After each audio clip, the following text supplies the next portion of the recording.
There are some gratitudes and stuff that are written in an announcement. Okay. Things, because we don't have any more. That's fine. We'll figure out what they are.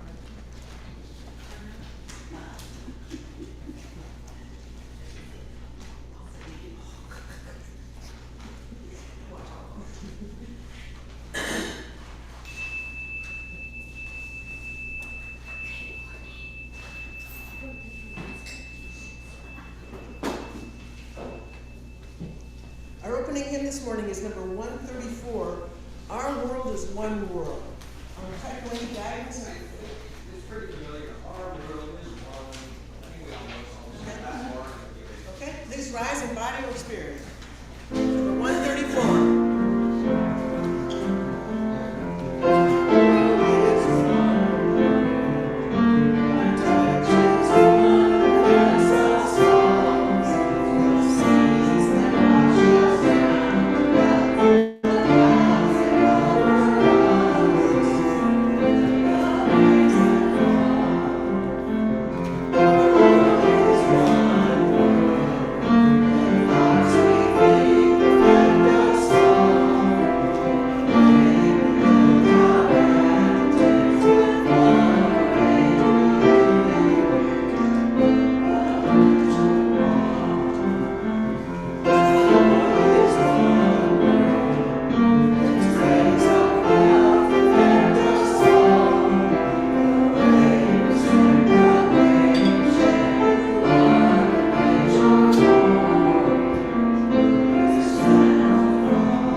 Welcome everyone to the Sunday service of the Unitarian Universalist Congregation of Oxford.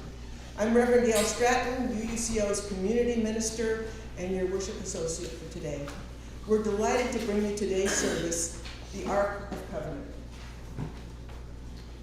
Whether you're a longtime member or a first-time visitor, we welcome you here. Come with an open mind, a loving heart, and willing hands. Upholding our shared values, we come together today to celebrate our interdependence, honor the spirit of generosity, and explore the possibilities of transformation. It is good to be together in this pluralistic community, this congregation that centers love in all that we do. We have a couple of announcements as we get started. For starters, I would like to remind you that in the order of service are the regular announcements, and there's a couple that I want to bring your attention to. One is there is an adult OWL class taking place today. OWL stands for Our Whole Lives. It's a gender sexuality curriculum. This is for adults at 2 o'clock. And there will be additional sessions every fourth Sunday, being led by Reverend Sarah and one of the other people trained in OWL. So please consider that. As a reminder, brief gratitude and growth slips are available from the greeter. If you have a moment to share that you would like to share, either a grief or a gratitude, please write it out and place it in the collection basket so they can be read aloud a little bit later. I understand there's traffic jams on Sardis Road because of Pine Lake probably and or ball fields. You might consider taking a bypass through College Hill if you find that you're getting delayed. Just know to expect that, maybe leave a little extra time. It is not too soon to be thinking about Christmas, or at least the Christmas parade. And we'd like to have an idea of how many people are interested in participating in any way with the Christmas parade. Just raise your hand. Organizing will happen down the road. Okay, there's 3, 4, 5. Yeah, at least 4. That's great.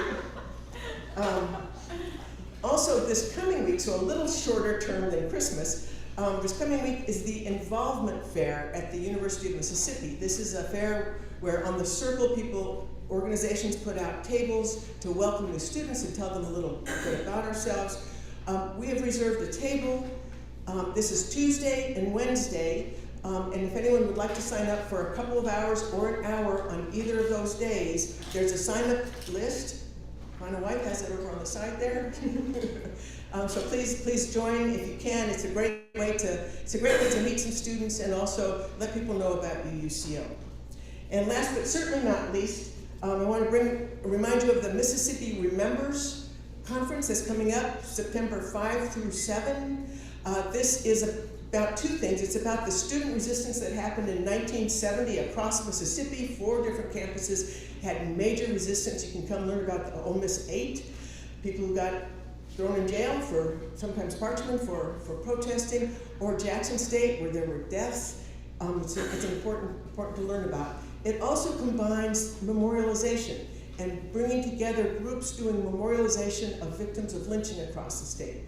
What's important to note here is there is a through line. We need to know the history. There's a through line between what's happening now and what's happened in the past, and it's important to understand what happened in the past and how people resisted that. So this poster is out front, and if you want to take a little flyer, you're welcome to do that. Thank you so much. And at this time, Reverend Sarah will help us enter a time of sacred celebration. Thank you, Gail. Good morning, everyone. Good morning. I am Reverend Sarah Osborne, your halftime minister, and I am absolutely delighted and honored to be here serving you all on this Sunday. If you will listen to these words from Monica Jacobson Tennyson, what is it that calls you here, that calls you onward, that calls you inward, that leads you homeward? What is it that gives you the power to make that change, to ask that question, to take that journey? What is it that says you have done well, that asks you to learn more, that brings you to stillness, that holds you up in hard times? It is relationship, the beating heart of our faith. And it begins when we share this hour, our truths, the air, and our hearts. So come, let us worship together. And let us experience that grace and the love held within this community by offering one another a gesture of holy hospitality. You are invited to share in a moment with the folks around you, extend a hand in peace, offer a hug, or perhaps a word of welcome. And as a practice of consent, if you would prefer not to engage in this practice, simply place a hand over your heart and people will honor your choice. And now if you would turn to your neighbor on your left or your right and briefly greet them.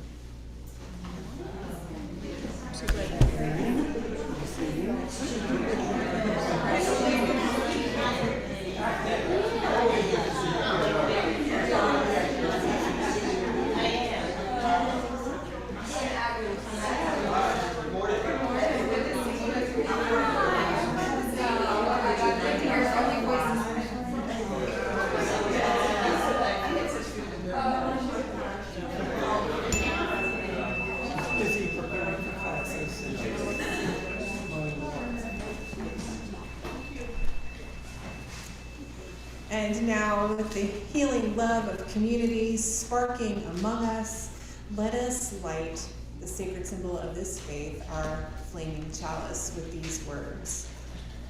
The spark of love resides in us all, and we are free to act from it or not. If we choose love, how will love shape what we do? If we choose love, how will it improve our actions? If we choose love, how will I treat those around me? If I choose love, will I find it when life gets hard? If I choose love, will you also choose love? Love begets love, and it is love that lights our chalice. And if you would join me in an affirmation of a covenant in our gray hymnal, number 458, we're going to read this together, because I think it's important for us to occasionally all commit and with one voice speak some truth. It's number 458. It's also printed in your order of service because I was that thoughtful, so you don't have to fumble. Thank you, Mary, for reminding me that I did that. If you'll join me. Mindful of truth, ever exceeding our knowledge, and community ever exceeding our practice, reverently we covenant together, beginning with ourselves as we are, to share the strength of integrity and the heritage of the Spirit in the unending quest for wisdom and love. Thank you. And now, if you would rise in body or spirit, to join me in our community hymn, number 118, This Little Light of Mine. We all know this one perfectly well. I'll do the last bar or so.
Coming up here to tell us a story.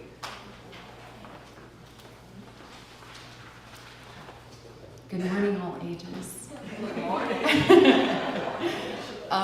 Okay, so this is a story inspired by, I think it's a story that's quite old, maybe from the 19th century, and it is called The Fire Bringer. Okay, so long. Sure, yeah, I'm gonna try and get this up to where you can hear me better. Okay, can you hear me okay? You can? Okay. Long ago, in a place not far from here, there lived a village.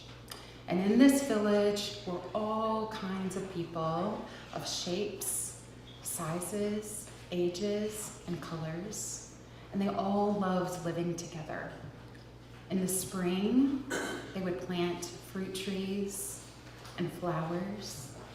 And in the summers, they would eat the fruit from those trees and sleep out under the stars together. And in the fall, they would harvest and prepare meals with one another. But in the winter, it was cold.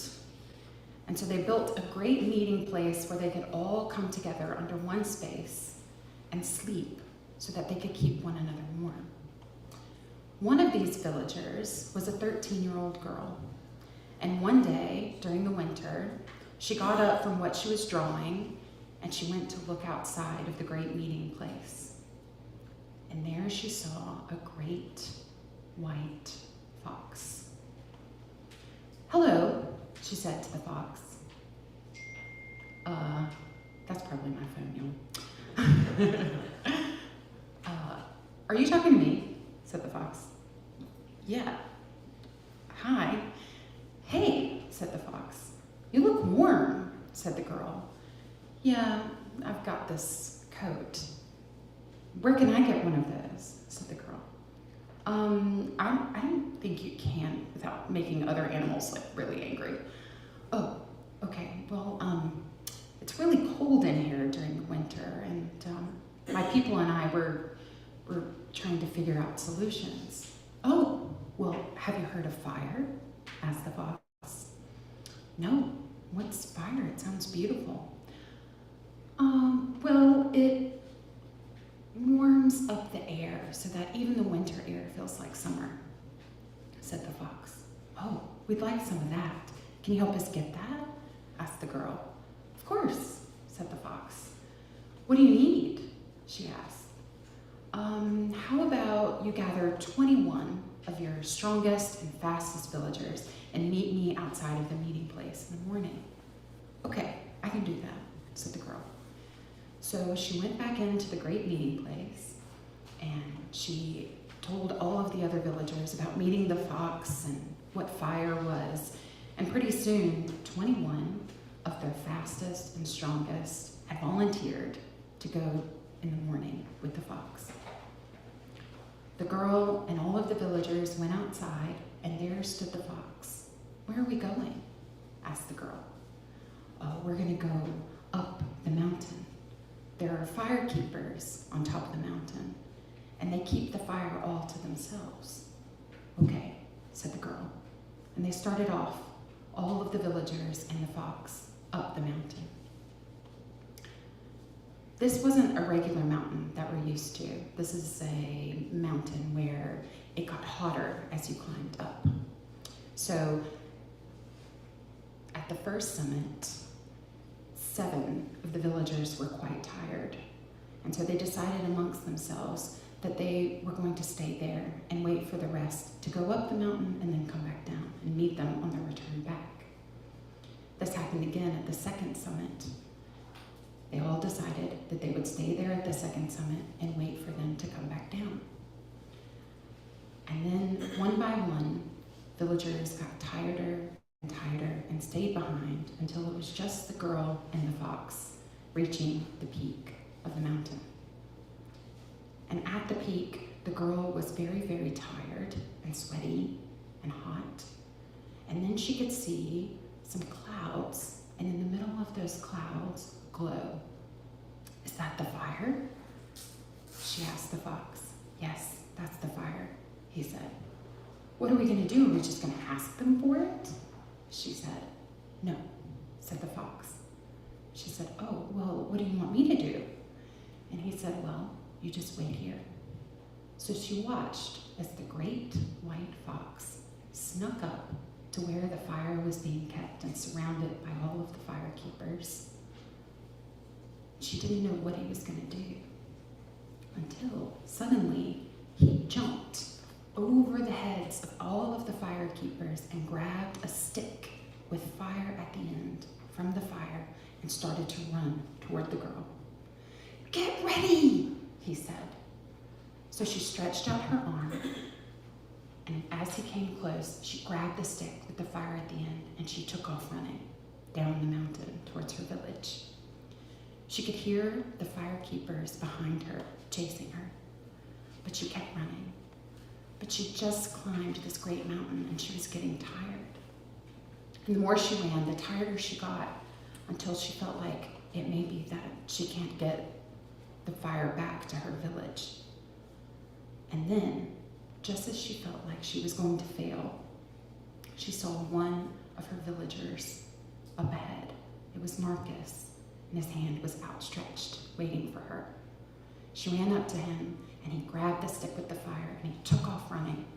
And the fire keepers completely passed her, because they weren't after her or the fox. They were after the fire. And on it went down the mountain. As soon as one villager got tired, another villager would be there with their hand outstretched, having rested at the summit, ready to take the fire back to the village. At the bottom of the mountain, they were almost back to the village, but they began to worry in a great crowd. Are we ever going to be able to get this fire to the village? What happens if the fire keepers come to the village and they change us all? And they watched as the villager that was carrying the torch at this time ran over into the snowy fields of their home, and the firekeepers stopped at the first bit of snow. It was entirely too cold for them to keep going. Everyone celebrated, and they all met back together at the great meeting place, and they told stories of how they had bested the firekeepers. They taught one another how to tend the fire and how to make the winter air in the great meeting place as warm as the summer air. And they got to do that for eons. And what they gave to the fox for helping them was a great gift. Instead of a white coat, now he had a red one with a long orange tail in the shape of a flame.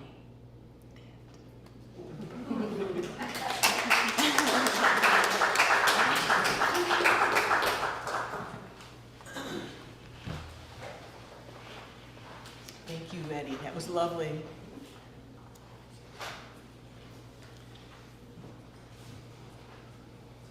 Covenants are the promises that we make to each other about how we will be for each other and with each other. That's by Reverend Karen Johnson. The offering we take each Sunday is an opportunity to recommit to this place and to these people.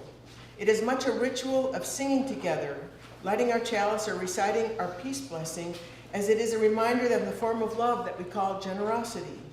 It is how we show that we believe it is important to worship together, to come together in community, and to say yes to the values of this faith, our faith. One of the ways we say yes to generosity at UUCO is by sharing our collected offering. It is split each month, with half going to our monthly share, the plate designee, and half going to support UUCO. Our share, the plate designee this month, is Doors of Hope. Last week we got to hear from Mary Margaret Andrews telling us a little bit about Doors of Hope. Doors of Hope Transition Ministries helps families through financial crises. They work with families who are currently homeless or families who are at imminent risk of losing their homes. The purpose of the Transmission Ministries includes, but is not limited to, guiding these families in Lafayette County toward self-reliance and stability through a holistic, individualized approach that includes life skills, mentoring, and supportive housing. Also, please remember to drop any notes of grief, gratitude, and growth in the offering basket as they go around.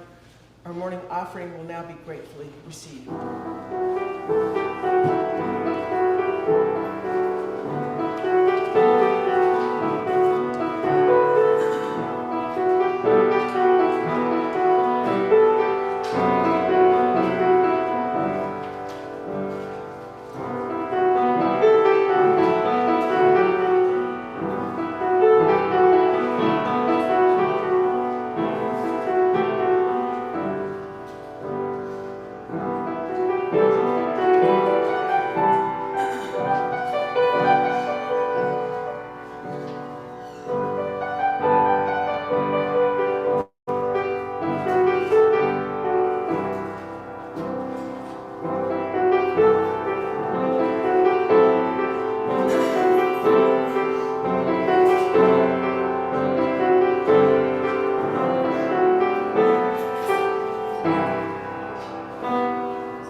Mother Teresa once said, "It is not how much we give, but how much love we put into giving.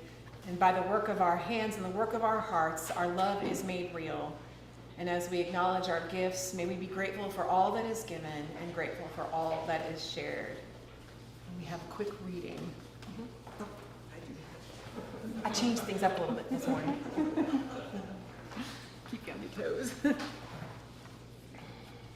This is The Sound of the Genuine by Howard Thurman. There is something in you that waits and listens for the sound of the genuine in other people. If you can't hear it, then you're reduced by that much. If I were to ask you, what is the thing that you desire most in life, you would say a lot of things off the top of your head. Most of which you don't believe, but you would think you were saying the right things that I think you ought to be saying, so I think that's what I say. But I think if you were stripped of whatever there is in you that is literal and irreducible, and you tried to answer that question, the answer may be something like this. I want to feel that I am thoroughly and completely understood, so that now and then I can take my guard down and look out around me and not feel that I will be destroyed with my defenses down. I want to feel completely vulnerable, completely naked, completely exposed, and absolutely secure.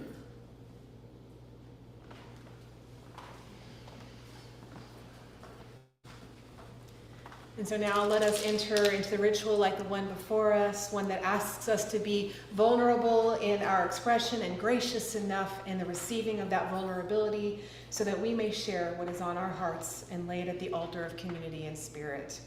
Using a pebble dropped into the bowl of water to symbolize the ripple effects of the events of our lives upon the larger community, we will now share the grief, gratitude, and moments of growth that have touched our lives since we were last together. Of course, our first pebble is one of gratitude for our visitors and friends. We are so glad that you are with us this morning, and we welcome you. And we have a pebble from Mary Cahill. Please keep Michael, Leon, and Betsy in your positive thoughts. She is displaying loss of cognition, and he is still struggling to get reliable transport for her. Tom and I are leaving for Spain for 2 weeks tomorrow. Decisions must be made for our house there. And then from Pat and Gail, safety for our son who is traveling from Germany to China, Japan, and South Korea.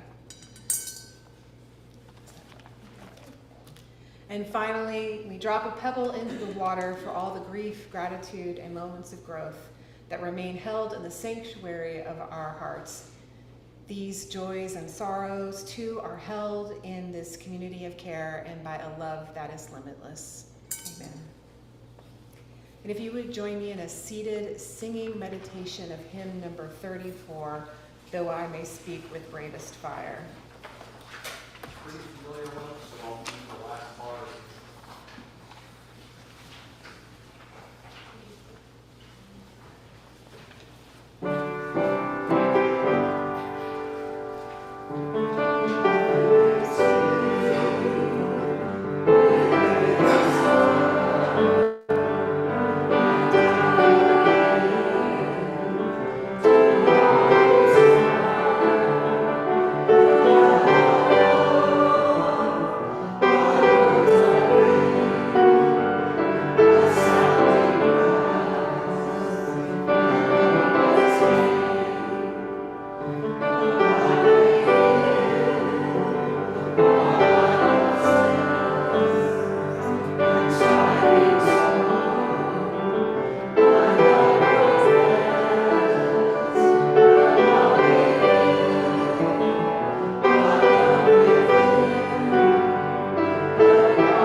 Our reading this morning is by Sean Parker Dennison, How to Survive the Apocalypse. First, learn to listen. Not only for enemies around, corners and hidden places, but for the faint footsteps of hope and the whisper of resistance. Hone your skills. Aim your heart towards kindness and stockpile second chances. Under the weight of destruction, we will need the strong shelter of forgiveness and the deeper wells that give the sweet water of welcome. We have a place for you. When the world ends, we must not add destruction to destruction, not accept a beggar's bargain, to fight death with more death. In order to survive the apocalypse, any apocalypse at all, we have to give up the counterfeit currency of self-sufficiency, the mistaken addiction to competition, the lie that the last to die has somehow survived.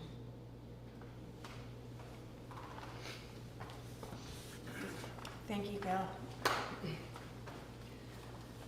Reverend Sean Parker Dennison's poem, How to Survive the Apocalypse, feels especially real in the times we are living. A veritable tornado of chaos, destruction, and confusion. I feel like I say this every time I'm here, but it's no less true. An apocalypse feels like a really scary word, something usually reserved for fictional adventure movies like Indiana Jones and the Raiders of the Lost Ark. And as a kid, I obsessively watched this movie featuring that adventuring archaeology professor and a few ragtag compatriots seeking riches and treasures and knowledge while defeating the greed and consumption of Nazis. Wow, that's feeling really relevant right now, isn't it? Reality is mirroring fiction a little too closely. And yet if we look at the origin of the word apocalypse, we see that it means to uncover. And one could argue that some people are revealing their true selves as we meet this moment. Times are tough and they are a revelation. And there is an opportunity here to decide how we wish to be known and remembered in the history books. Are you going to be like Indiana Jones, who at one time said his motivation was fortune and glory, kid? Or might you choose a different way? And you see, that's the amazing thing about humanity. We have a choice. We really, really do. We have free will. And in that choosing, we will probably make mistakes, but we also have the opportunity to try again. You see, Indiana Jones, he had a change of heart about his choices towards the end of that movie, one in which he's chasing down that Ark of the Covenant, the container that supposedly held the remnants of the biblical 10 Commandments. And in that, if you've seen this, if not, sorry for the spoiler, in that heart-stopping climax of the movie, as he's tied up and surrounded by Nazis, he realizes that he must be humble and vulnerable, telling his love, Marion, to close her eyes, because she's also tied up with him, to close their eyes when the Ark is open so that they might survive the arrogance and greed of the Nazis who opened the box to reveal unmentionable, horrific justice with cheesy CGI phantoms eradicating these power-hungry evildoers. And when Indy and Marion closed their eyes, they demonstrated vulnerability and trust and faith. Faith in each other, faith in something greater than themselves. And this posture is what helps them through, what helped them to survive. And the lesson from Indy's arc is relevant to our arc of the covenant as Unitarian Universalists. We profess to be a covenantal people. We recite our affirmations often, like we did this morning. We are the deeds, not creeds people. We are the ones that practice building covenant, building vulnerability and trust and faith, and it has the potential to save us and our humanity. Engaging spiritually, emotionally, intellectually with our covenantal values helps us to navigate the tensions that exist in our world and potentially helps us to learn to be better humans. And isn't that why we're here?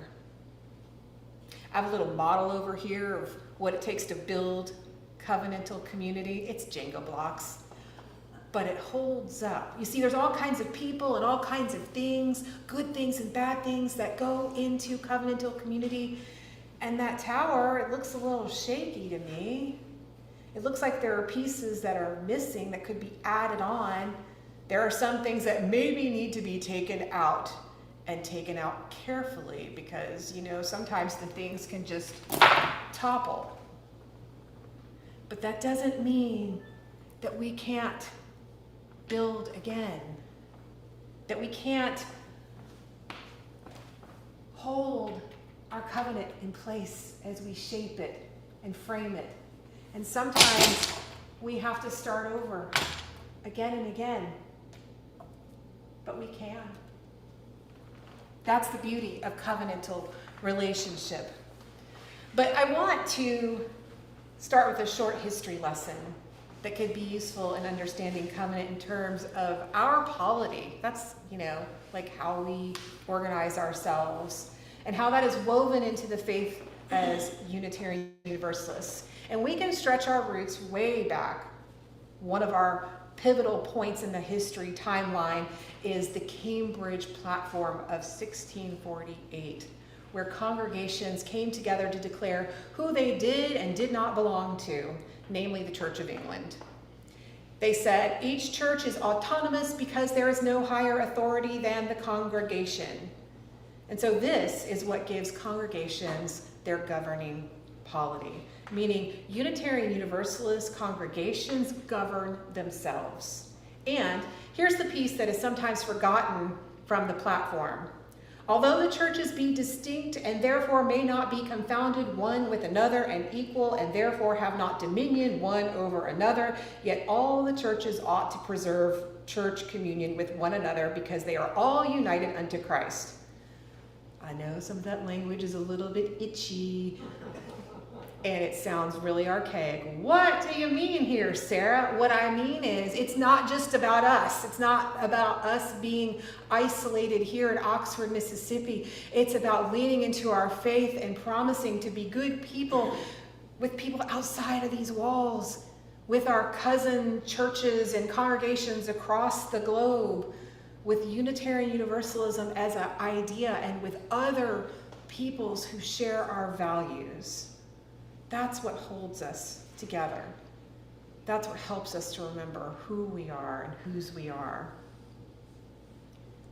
And while much evolution has occurred in our living tradition since the 1600s, one thing holds steady, and that is that we need each other, and we need a shared value system to guide our days. And for a long time, this independence in congregational polity was tied to individualism, almost to an attitude of fortune and glory that is seen in our American history of adventure and domination and capitalism. And it's not surprising that we upheld this as one of our loftiest goals. And I still believe that it is important theologically that we have the individual freedom to craft our own belief system of the holy. That's between you and yourselves, what you believe, theologically or lack thereof. But we cannot dismiss our interconnected responsibility to hold and live from shared values. Our jet pig, right? And for those of you unfamiliar, because it's good, repetition is the key to faith formation. Jet pig stands for justice, equity, transformation, pluralism, interdependence, and generosity. We have identified those things, jet pig, to help you remember. It's silly, but it works, because otherwise I would never remember all those either. But it helps us. And you see, there is a tension between the two goals of independence and interdependence, right? The individual and the collective. Much like the founding leaders of the United States, many of whom were Unitarian or Universalist or Congregationalist, sort of like a cousin version of UUs, who recognized the need for the tension between church and state, like I said last time we were here, right? And all the branches of government. The tension really is important because it is about maintaining balance so that all may flourish. And the founding members of our country drafted the Constitution with the intent to form a more perfect union. But I hold a more faithful goal for our congregations and for everyone. What if we decided to form a more loving union? If we seek wholeness in community, it will not be perfect. We will mess up. We will let fears and sadness and dysfunction and past traumas get in our way at times. And when we fail and fall in this community that we are trying to make beloved, our covenant, our promises to one another can guide us for how to begin again and again and again.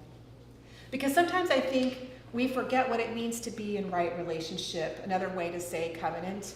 We disrupt the balance between the individual and the collective. We lose sight of our mission or our values, caught in the drama of ordinary life. And as a trainer for and a good officer for the Liberal Religious Educators Association, I hear so many stories from colleagues and congregation across the continent about covenants being broken and congregations not being held to those right relationships and people being hurt and harmed, where sometimes profits are centered over people, with justice oftentimes laying outside the door of a congregation but not held within with each other. And I've seen congregational polity weaponized for power and individualism, used to protect and isolate from the responsibilities of interdependence. So it's tough, y'all. And y'all, I have to say, UUCO is a very healthy congregation, because I know of all the stories that I hear, just letting y'all know that. But that also gives you the opportunity to model for others how it's supposed to be. Keep leaning into this, keep spreading that love out as you know how to do, because I have seen it with all of you. But that doesn't mean that everybody has experienced or witnessed that. That is a gift that we all hold. And sometimes our faith is incredibly aspirational with these values, with this congregational polity. It is not easy. And when we fail to live up to them, when covenants get broken, we struggle to know how to repair it, but we can learn. We can practice it a lot. And if we want to truly be active justice seekers outside our doors, if we want to bend the arc of justice towards liberation for all, we have to practice it here and with our families and with our friends and in the congregation and in our other communities that we are a part of. We have to be a little bit like Indiana Jones and Marion. We have to learn to be vulnerable and take risks with one another. And then we need to keep at it again and again. And we have the potential to co-create magic with one another. And I hope we don't give up on each other. And this work requires us to examine ourselves, understand our personalities, reflect on our even communication styles, and then do the same for others. And it's hard work, because sometimes we just assume we know what other people are thinking or not thinking. And social media has not done us any favors. My mentor, Reverend Deanna Vandiver, said about Facebook when I was lamenting community. She said, you know, Facebook's the place where we go to be lonely together. That is so incredibly true. It's hard work, y'all, but it's the way that I see us becoming who we long to be, and it's the way that we survive the apocalypse. Whatever's coming, we've got to practice it here and keep pushing it out. The Reverend Cameron Trimble wrote, "This social and economic collapse is stripping away the illusion of safety and inviting us into something more real. It's an invitation to wake up to the truth that our well-being is not individual, it is collective. It's an invitation to grieve what we thought would save us and to build instead what might truly sustain us. It's an invitation to return to the ancient wisdom that no market can offer, the sacred strength of shared life, of mutual care, and of belonging." One of my favorite liberationist activists, Adrienne Marie Brown, says, "We must be willing to practice authenticity and accountability at the small scale of ourselves and our lives, both in ourselves and in our immediate relationships." She has this great book called Loving Corrections. Highly recommend y'all pick it up.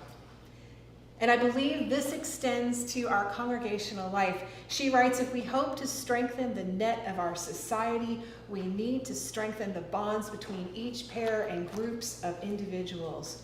What we want is a net so strong, so satisfying that no one can fall through it. A healed society would be one in which no one becomes the bearer of unjust hardships, where individuals don't bear the ugly weight of systemic failures. There is a degree of loss and pain that is part of the human experience, but we can heal our relations to each other to move towards a reality in which no one is given a life that only produces trauma and suffering. And this is our collective work. So Brown suggests some practices that I believe would be helpful in this effort in not healing ourselves only, but also in strengthening our covenantal community. Number one, be responsible for your internal state and the external impact you might have on others. That's real hard, y'all. And I see y'all giggling like, yeah, well, that's what it means to be human, right? That's what we come here in this loving community to practice that and getting better at it. So much of about our relationships with one another is about being able to have a deep awareness of what it is we want and need in a given moment.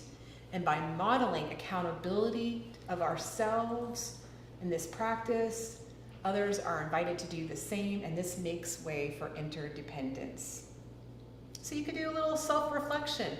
If you don't know what your Enneagram is or your Myers-Briggs, also very revelatory, and also really revelatory when you understand other people's. Not that it should be held as a standard, but just knowing that people orient and see the world differently than you can help you find some compassion for yourself and for others.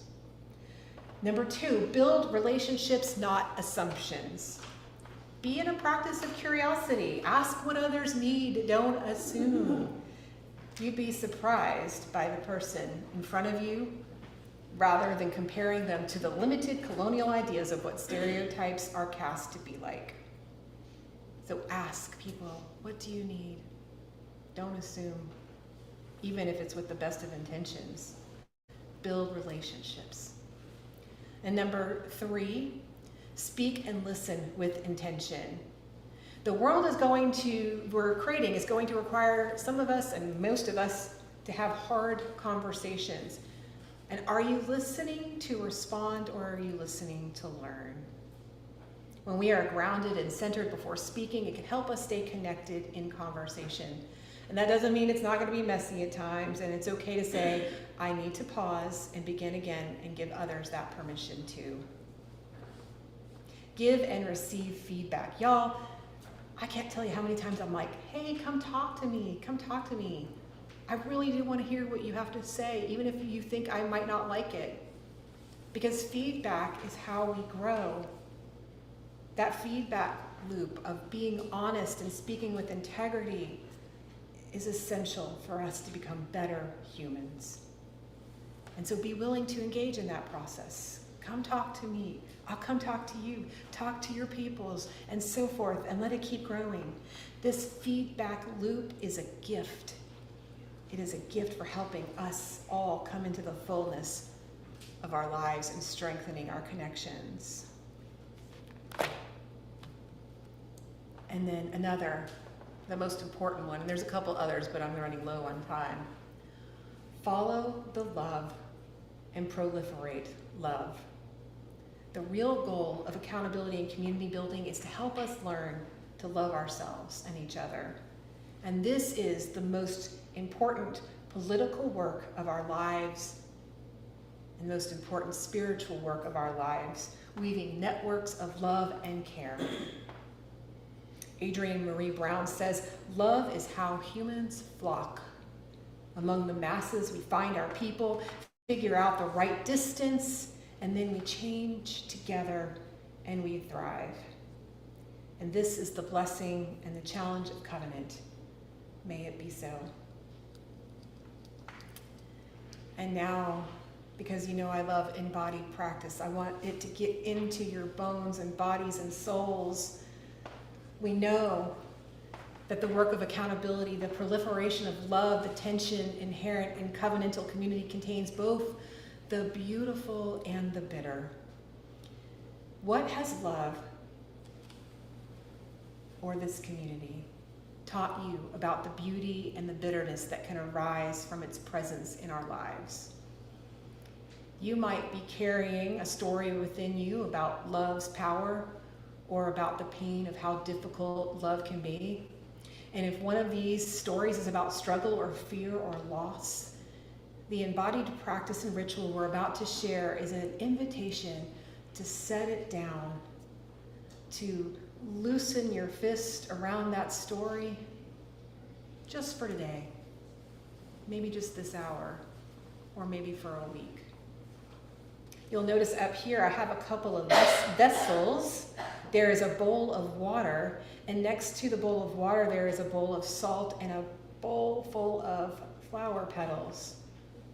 The petals are a reminder of love's beauty and our gratitude for how love shows up in our lives.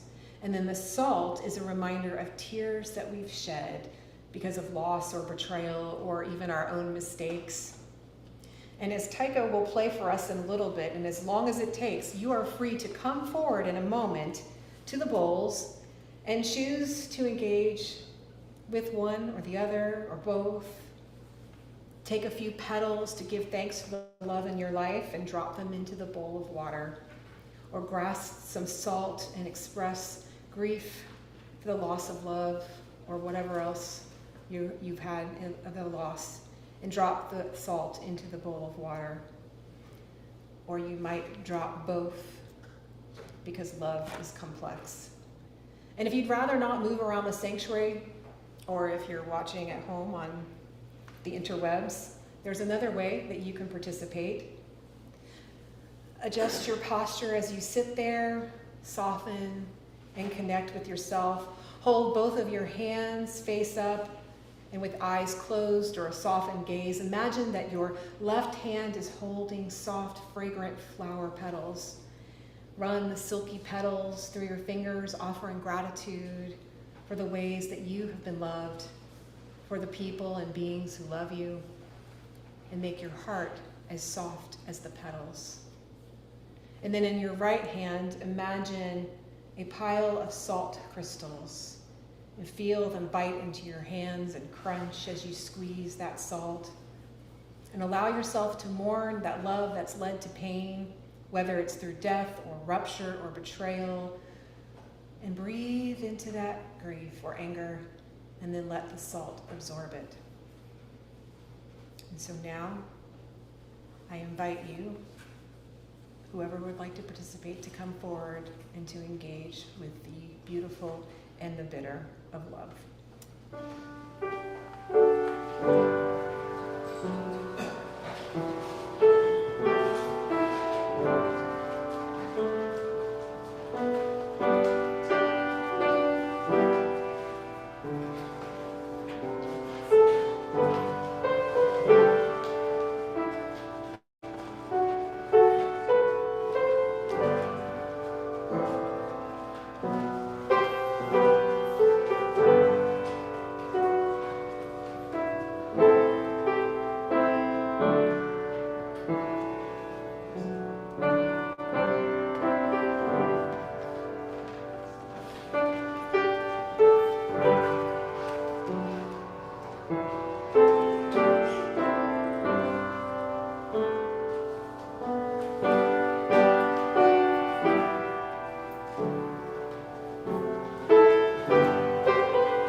These waters hold some of our gratitude for love's beauty and blessings, and these waters also hold our grief, our tears, the evidence of our brave hearts. After today's service, this water with its beauty and bitterness will be carried out into our grounds and given back to the earth. May we bear witness not just today, but also in the days to come, to the quiet presence of love in our lives, in the love and the possibility of this covenantal community. May we give thanks for love's power to connect and enliven us. May we forgive ourselves for risking our hearts to love. May we keep our hearts open despite the wounds they've endured. And may we offer one another deep respect for being willing to say yes to love.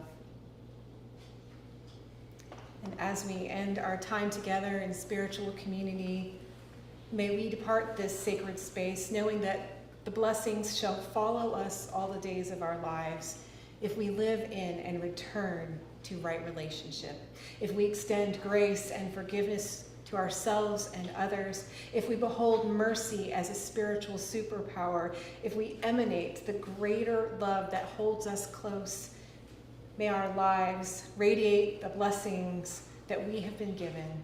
May kindness and compassion fall gently from us. May there be peace in the world, and may it begin again with us. May the arc of this covenantal community be met with generous hearts and wider and widening imaginations. And let us go forth with hope, humility, and some humor. Blessed be. And now, if you would rise in body or spirit as you are able for our closing hymn, number 126, Come Thou Fount of Every Blessing. It's been a while since we've done this one, so I'll play it through once before.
Please remain standing for our closing blessing. It's in the order of service as we say it together. And there will be a short postlude after the service, just to give you a heads up. Let us say our blessing together. Go in peace, believe in peace, create peace, and be peace. And if you would please sit down to enjoy this postlude. And if you are so moved during said postlude, you are welcome to come up and add a Jenga piece to build our covenantal community. But enjoy this little ditty for a moment.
for indulging me in my little hat tip to Indy. And feel free to come engage with these blocks. They're double-sided. Might they inspire some conversation? And beloved is going